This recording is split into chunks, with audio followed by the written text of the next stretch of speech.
खुलुमबाय गोजोन फुंबिलिनि गासैबो बड'लेण्ड बुब्लिनि अनसायगिरिफोरखौ बरायग्रोबाय। दिनै 17 फेब्रुआरि समबारनि फानजामुथिखौ फरायथिनो लादों आं उदांस्रि मुसाहारिया। फानजामुथिनि गिबियाव दं मेष राशि। गोजौ सोलोंथाइ लाना गोजौ फारसे दावगालांनो हागोन, समाजाव मुं गोसारगोन। बृष राशि। नंखाय बाथ्रानि थाखाय गावनि आंगोजों दावराव दावसि सोमजिगोन, सोमोन्दो नागारलायगोन। मिथुन राशि। देहायाव हरखाबै सानाय सुनाय सोमजिनो हागौ, देहाखौ जोबोरैनो खस्थ' मोनगोन। कर्क राशि। समाजनि बायदि मोजां हाबा मावनो खाबु मोनगोन, नोंथांनि मान सन्माना बांगोन। सिंह राशि।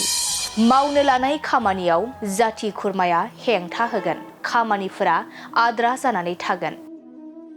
कन्या राशि। नोंथाङा जेबो मावनो दांनो गोसो जानाय नङा, दाबसे जायगायाव आरामै थानो लुबैगोन। तुला राशि। मानिबा जाहोनाव गुबुनजों अपमान खालामजागोन, गोसोखौ जोबोरैनो दुखु मोनखांगोन। वृश्चिक राशि। गोजान जायगायाव दिदोमै थाहैनो हागोन, गोसोखौ सान्थि मोनगोन। धनु राशि। आसा खालामनानै थानाय सिमांफोरा जाफुंगोन, रंजा खुसिनि सान जागोन। मकर राशि। लामा हान्थिनायाव हरखाब खैफोदजों सौदावगोन, गोसोआव गिखांनाय सोमजिगोन। कुम्भ राशि। नखरनि खामानिफोरा मावब्लाबो जोबस्रांनाय नङा, सावस्रिखौ जोबोरैनो लोरबां मोनगोन। मीन राशि। नोंथाङा रांखावरि आरजिनानै लानो हागोन, बेफार फालांगियाव मुलाम्फा गोनां सान जागोन। दिनै सानसेनि राशि फरायथिनायाबो एसेनोसै। आसा खालामो नोंथांनि दिनैनि साना मोजाङै मोजां थांगोन, बेखौ बड'लेण्ड बुब्लि नखरनिफ्राय मिजिंथिबाय। गोजोन्थों।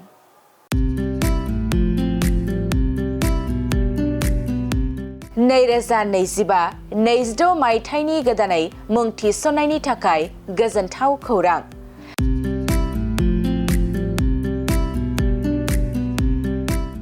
क'क्राझार सहरनि साखाथियाव थानाय थिथागुरि मानास पाब्लिक स्कुला गुनगोनां सोलोंथाइ बोसोरनि नार्सारिनिफ्राय थाखो 9 सिम फरायसा फरायसुलिफोरनि गोदानै मुं थिसननायनि खाबुफोर होगासिनो दं।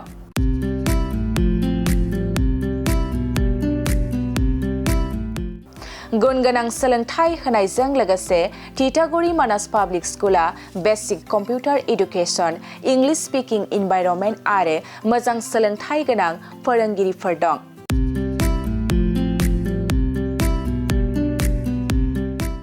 आरो फरायसा फरायसुलिफोरनि थाखाय सोलोंथाइ लानायजों लोगोसे यगानि खाबुबो दं। लोगोसे मोजां सुबिदा जानाय बादि हिन्जावसा आरो हौवासाफोरनि थाखाय हस्टेल थानायनिबो खाबु दं।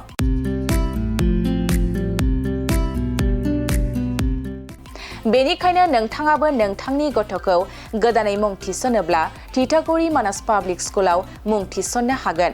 नोंथाङा आबुङै मिथिबावनो थाखाय 6000853288, 6000489621 आरो 9101008849 जानबुं नाम्बाराव खौरां लाहरनो हागोन।